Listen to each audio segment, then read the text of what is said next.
I've talked to a friend of mine who's from Brazil who has a completely different take on the new leader of Brazil. Like, he's more positive about it. And then I've talked to other people that say he's a monster. Yeah.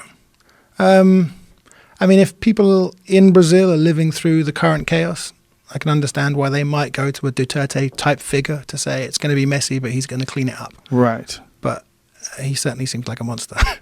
Yeah, and they're experiencing some crazy economic crisis as well, right? Yeah, and it was the fastest growing economy in Latin America. It was booming. Yeah, it was just a few years ago. Yeah, so it's like this roller coaster ride. We did a film there recently, and I might get the numbers slightly wrong, but the amount of people that were murdered in Brazil in 2017, I believe it was more than double the amount that were murdered in Syria. Jesus Christ. I think it was 72,000. Yeah. And after the World Cup and Olympics, the trafficking gangs and the police militias just retook all of those areas that were pacified to protect the tourists during the World Cup and Olympics. So that violence has just come right back to the favelas. See, again, there's just so much shit to pay attention to. Yeah. And Rio, the image of Rio is still, samba on the beach. And, I've been a few times. Right. Yeah, I've been for UFC events.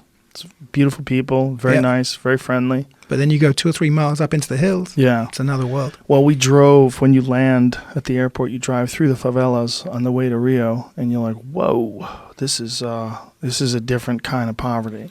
And during the World Cup and Olympics, they put billboards next to that road to block the view of the favelas. Did they really? And those billboards are now starting to fall apart, and you can now see in again, yeah. Wow. And you can hear it. If you stay close to there, you'll hear it. I mean, we went into the favelas many times. We saw one guy who was suspected of being a police informer. So the trafficking gangs had captured him, slashed at his leg, so he was lying on the ground, put 4 rifles to his head, and just unloaded. And his chin was still kind of where it should be, but everything else was... This is when you got there while... We got there right afterwards, sorry. No, we didn't witness it happening. We got there right afterwards. But yeah, it's I mean, hideous violence there on a massive scale. Yeah. And also, I got into an argument with someone the other day about this. Deeply racist. The rich people in Ipanema tend to be white European descendants. The poor kids getting shot in the favelas are almost all black. And if you walk into a bar in Ipanema with a black girl, everyone will assume she's a prostitute.